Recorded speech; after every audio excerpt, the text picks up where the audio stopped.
Hello అండి అందరికి recent గా ఎన్టీఆర్ గారు దేవర మూవీతో మన ముందుకు రావడానికి సిద్ధంగా ఉన్నారు. ఈ దేవర మూవీ కొరటాల శివ డైరెక్షన్ లో వస్తున్న ఈ దేవర మూవీ రిలీజ్ కి 2 రోజులు ఉంది. ఈ దేవర మూవీలో జూనియర్ ఎన్టీఆర్ గారు 2 క్యారెక్టర్లు చేయడం జరిగింది. ఒకటి తండ్రి క్యారెక్టర్, ఒకటి కొడుకు క్యారెక్టర్. కొడుకు క్యారెక్టర్ కి బాలీవుడ్ హీరోయిన్ ని జాన్వీ కపూర్ ని తీసుకోవడం జరిగింది. తండ్రి క్యారెక్టర్ కి మాత్రం కొత్త అమ్మాయిని, తెలుగు వాళ్లకు తెలియని అమ్మాయిని తీసుకుంటుంటే బాగుంటుందని కొరటాల శివ గారు కొత్త వాళ్ళని తీసుకోవడం జరిగింది. ఈ అమ్మాయి మాత్రం తండ్రి క్యారెక్టర్ కి అంటే తండ్రి క్యారెక్టర్ వైఫ్ గా నటించడం జరిగింది. ఒకటి ఓల్డ్ ఏజ్ గెటప్ గా, ఒకటి యంగ్ గెటప్ గా చేయడం జరిగింది. ఈ అమ్మాయి తెలుగు వాళ్లకు పరిచయం లేదు, కానీ హిందీలో మాత్రం ఈ అమ్మాయి చాలా ఫేమస్. ఈ అమ్మాయి పేరు శృతి మరాఠీ. ఈ అమ్మాయి ఇది గుజరాత్. ఈ అమ్మాయి బాలీవుడ్ లో, హిందీలో కొన్ని వెబ్ సిరీస్ లో, కొన్ని సీరియల్స్ కూడా చేయడం జరిగింది.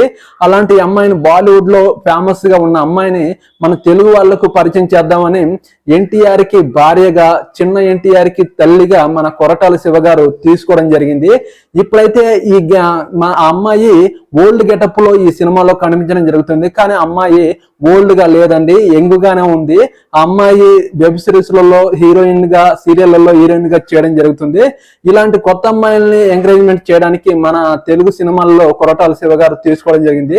కొత్త అమ్మాయిని తీసుకుంటుంటే బాగుంటుంది, కానీ మన తెలుగు వాళ్ళకు కూడా అవకాశం కల్పిస్తే బాగుండేదేనని నాకు అనిపించింది.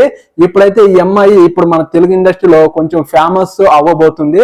ఈ సినిమాతో పాన్ ఇండియన్ రేంజ్ లో మంచి ఆఫర్లు అందుకునే విధంగా ఈ సినిమాలో ఈ అమ్మాయి ముందుకు వెళ్ళబోతుంది. చూద్దాం, ఈ సినిమా మరో 2 రోజులలో మన ముందుకు రాబోతుంది. ఖచ్చితంగా ఎన్టీఆర్ ఫ్యాన్స్ ఈ సినిమాని హిట్ చేస్తారని నేను అనుకుంటున్నాను. నేనైతే ఈ సినిమా కంపల్సరిగా హిట్ అవుద్ది, 1000 కోట్లు కలెక్షన్ రాబడుతుందని నా అంచనా అయితే అనిపిస్తుంది. మీరు నా ఛానల్ని, ఎన్టీఆర్ ఫ్యాన్స్ అయితే నా ఛానల్ని సబ్స్క్రైబ్ చేయండి, సపోర్ట్ చేయండి. మరిన్ని వీడియోస్తో మేము ఉండడానికి నేను ట్రై చేస్తాను. ఓకే, నెక్స్ట్ వీడియోతో మేము వస్తాను. Okay, bye.